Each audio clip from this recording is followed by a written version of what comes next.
Greetings, imaginative viewers, and welcome to another visionary edition of 200 Years of Human Sci-Fi. I'm your host, traversing the winding continuum of speculative scientific scenarios that amaze, disturb, and inspire. In this documentary series, we critically examine revolutionary works of science fiction that explore humanity's possible future trajectory. Groundbreaking tales that fuse technological extrapolation, philosophical pondering, and imaginative awe to make us rethink the destiny our species heads toward. Last time we analyzed the cautionary origin story of manufactured monsters in Mary Shelley's seminal Frankenstein. Today, we explore an equally disturbing cult film classic from the 1980s that still resonates. I'm speaking of David Cronenberg's The Fly, a shockingly grotesque tragedy warning against science unrestrained by wisdom or conscience.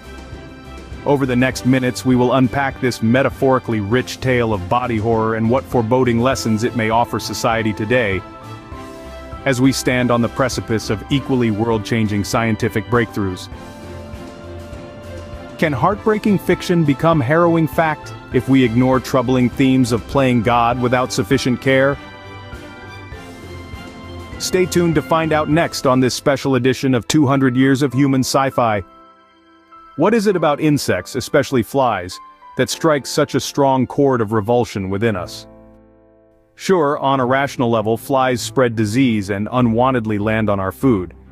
Yet our disgust seems even more primal, more visceral than that. Part of this revulsion likely stems from an innate biological tendency among mammals called Inia hominid reactivity. In essence, we are evolutionarily predisposed to have fight-or-flight responses to creatures grossly different from us. Lizards, spiders, and insects seem so alien with their multifaceted eyes, chitinous exoskeletons, and weird locomotion that they activate our creep-out reactions. Now take this innately embedded insect phobia and blend it with body horror, warping a human into a human-fly hybrid. This mixing of categories that should remain separate breaches both nature's and our perceived moral order. A hybrid monstrosity, like the tragic scientist in The Fly, strikes not just disgust but profound existential anxiety. Such genre blending violates our comforting sense of certainty and control over reality. The Fly is not just about a man tragically merging with an insect on a physical level, but metaphysically merging the known with the utterly alien other. This drives home why insect-human hybridization disturbs us so deeply. It's not just the grotesque visuals, but the surreal confusion and loss of identity they symbolize. Few other monstrosities generate such skin-crawling horror as human-insect hybrids. Brilliant scientist Seth Brundle develops a revolutionary teleportation device capable of transporting matter instantly from one pod to another via a molecular breakdown and reassembly process. Lonely yet eccentric, Brundle meets science journalist Veronica Quaife at a press conference, and quickly both professionally and romantically bonds with her. Brundle's teleporter appears to work astonishingly well, as the transported objects re-emerge pristinely as exact copies. In a drunken attempt to reconcile with Veronica after a fight, Brundle rashly tests teleporting a living subject, himself. Unbeknownst to him, a common housefly enters the telepod chamber as well. The computer registers both Brundle and the fly's genetic codes and fuses them on a molecular level. Initially, no abnormalities are detected in the transported Brundle. But on a genetic level, the fusion corrupts his system, as Brundle slowly, grimly begins manifesting both human and insect traits. The once handsome and eccentric scientist transforms into a terrifying human-insect hybrid creature of escalating strength, instability, and grotesqueness. The dual nature warping Brundle's body and mind continues degenerating his human essence, eventually subsuming his identity to the fly's ravenous instincts. One of the elements that makes The Fly so viscerally horrifying is how we incrementally witness the step-by-step deterioration of Seth Brundle's human form. The tragic poetry is that Brundle is aware of his loss of humanity, yet helpless to prevent his agonizing descent. At first, subtle insect-like hair and agility manifest. Then, revolting skin lesions erupt as the genetic corruption slowly spreads. Next, gelatinous appendages form on his back, and individual body parts horrifically shed off. Each scene reveals a more drastic mutation, both external and mental. Technically innovative makeup and prosthetics of Brundle's metamorphosis required 6 distinct, intensive stages to gradually transform handsome actor Jeff Goldblum into an inhuman monstrosity.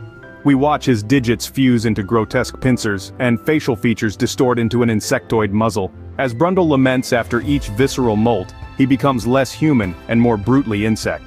This visual corruption echoes his mental devolution towards feral drives of rage, fear, and hunger. The visual effects convincingly and disturbingly show man increasingly surrendering sentience to integrate with an invertebrate other of the basest drives. What once housed a promising intellect instead swarms and scuttles forth.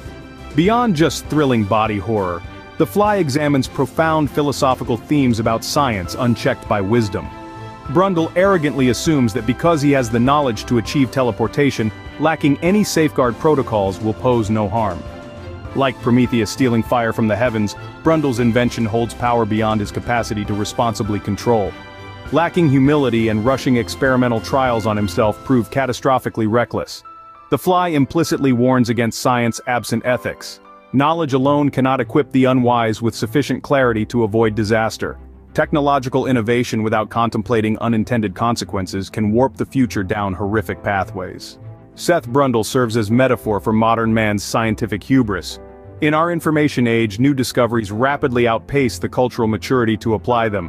Brundle's mishap functions as allegorical caution. Manipulating nature without fully comprehending it courts catastrophe. Applied science demands careful philosophy to guide its implementation towards uplifting, rather than degrading ends. The Fly's grim moral contrasts the wonder of discovery power without wisdom wreaking tragedy, reinforcing why science must stay grounded in thoughtful, compassionate principles that honor the shared dignity of life.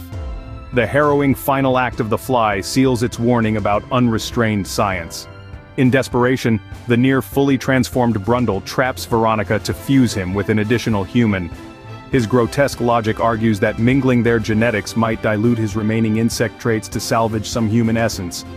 But kidnapping Veronica only to cannibalize her humanity for salvaging his demonstrates science totally devoid of empathy or ethics.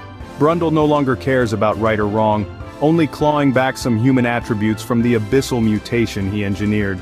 He would sacrifice anyone for the fixes technology promises. The decimated soul that was once an astute scientist warns technology cannot redeem what it helped destroy in the first place.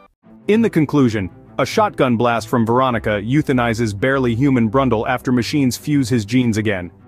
His final gaze realizes no scientific ingenuity can unravel its own existential undoing when reckless ambition unleashed primal chaos. The profoundly devastating price is a forfeit soul. The Fly's tragic arc traces science unbound by conscience or codes leading down roads ending in self-destruction. Only conscientious practice wielding discovery with great care and wisdom can transmute powerful knowledge into societal blessings rather than curses. Unfettered innovation, apart from ethical constraint, courts calamity on scales beyond control or correction. This horrifying lesson echoes through The Fly as warning signposts to guide science towards ennobling and not embittering the human future. The Fly leaves us with a chilling warning about science untempered by caution or conscience. But could its story inspire a more uplifting vision of transcending human limitations? What if Brundle had fused with a more enlightened species to cultivate wisdom over technical prowess alone? In our next video, we'll envision a world where the entire population chooses televation into superior human beings. How might universal enhancement abilities change society and quality of life? Would more intelligence and expanded capabilities create a prosperous utopia or divisive dystopia? If overall human consciousness evolved more compassion, and our innovations focused on reducing suffering rather than chasing fleeting desires, perhaps a positive transhuman world awaits. But without safeguarding science's power through sustained moral development, even superpowered abilities could fail to prevent repeating old follies on grander, grimmer scales.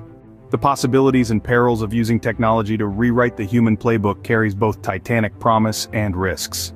Join us next time as we examine the thought experiment of planet-wide human augmentation into something greater in our series, 200 Years of Human Sci-Fi. Be sure to like, comment and subscribe so you don't miss out. We've now reached the end of another journey into the realm of human scientific imagination. I hope reflecting on both the wondrous hopes and sobering cautions explored in The Fly gives us all food for thought. If you enjoyed this video essay analyzing both the visceral thrills and deeper meaning in this cult classic sci-fi tale, don't forget to leave a like to let me know. Have any interpretations, questions, or ideas you want to share? Make sure to leave them in the comments below.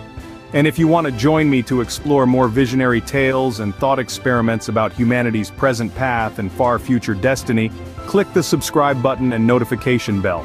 By doing so, you'll be alerted whenever I release a new edition in this long-running documentary series titled 200 Years of Human Sci-Fi.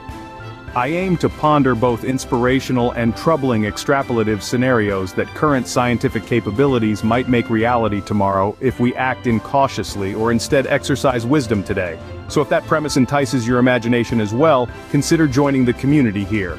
Now brace yourself as next time we examine the intriguing question: what could emerge if everyone on Earth transformed into superior transhuman beings? I'll see you then. Until our next rendezvous, pondering humankind's cosmic adventure still unfolding, this is your host bidding you thoughtful days. Cheers, friends.